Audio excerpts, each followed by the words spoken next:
Hi everyone, let's go over my bullish and bearish Elliott Wave scenarios on Bitcoin, starting with the bullish scenarios. First off, the regular flat, where we have a 3-wave A, 3-wave B and a 5-wave C towards the downside, after which we expect continuation to the upside.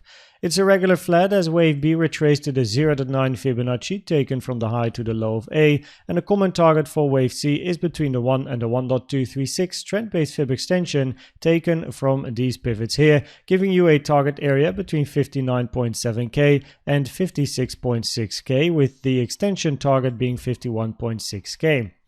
If price is not going to reach the low of this wave A, but instead moves towards the upside for new highs, we will count this as a running flat structure. It is quite rare to have a running flat, but in a very strong trending market, it is something that appears more often. I do know that Bybit took this low already, but many other charts have not yet taken that low. If we then zoom in to this wave C to the downside, preferably we then look for one more low where we have the blue count, the higher degree Elliott wave count, 1, 2, 3, 4, 5, and inside wave 3 we have a finished 5-wave structure. The common target for your blue wave 4 taken from the high to the low of this wave 3 is between the 382 and the 05, and the invalidation for this wave 4 is the 0.618 at 67.3k.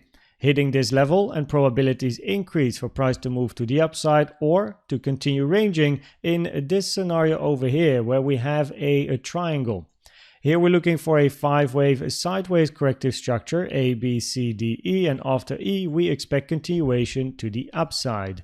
In this scenario, this move to the downside is not counted as an impulse, instead as a wave A, B, and then a 5-wave C to the downside, ending on a high amount of volume, which is quite typical for a wave C. After the low here, we then want to see price move towards the upside in a wave D and eventually a wave E. Now in a triangle, 4 out of the 5 waves have to be simple zigzag structures, and if one is not, it's usually C or D. So therefore the probabilities are highest to look for simple zigzag structures, or potentially in this wave D, a WXY double zigzag, and then we want to close with another simple zigzag in E, after which we expect continuation. The invalidations are quite clear. Price moving below wave A is an invalidation on most of the charts, except for Bybit, that is, right, because we already took that low, so that would be an invalidation of the triangle. But as most charts did not take the low of A, that is the invalidation for this scenario on most of these charts, right? And then we also have an invalidation at wave B, because wave D is not allowed to take the high of wave B, and in this scenario we expect the range to continue. The most bearish scenario is an impulse to the downside. The high is in and down we go. 1, 2, and eventually 3, 4, 5. Probabilities are not on the side, mainly because of the 886, but also because this move to the downside counts better as a corrective structure and not an impulsive structure.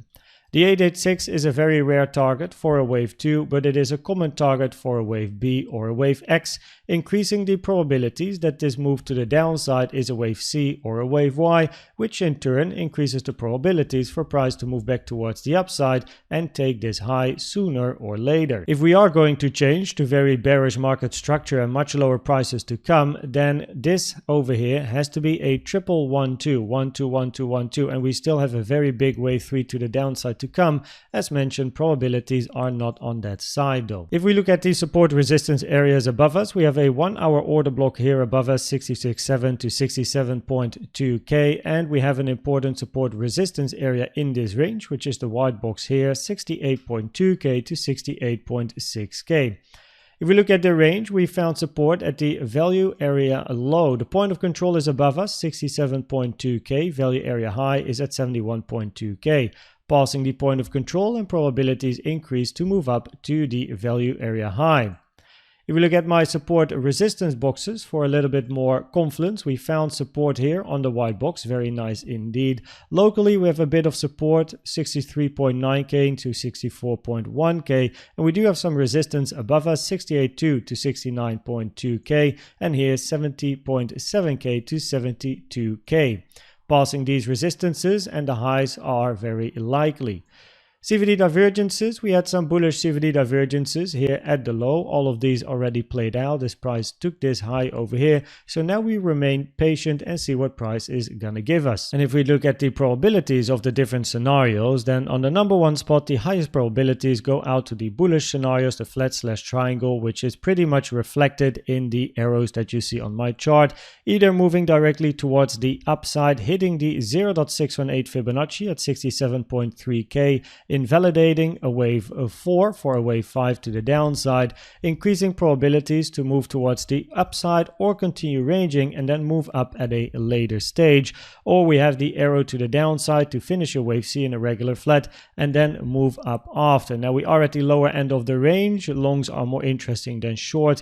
We had some bullish CVD divergences here locally. All of these already played out with price moving to the upside, and then we'll wait and see if price can actually make it to that 0.618 to invalidate the impulse to the downside.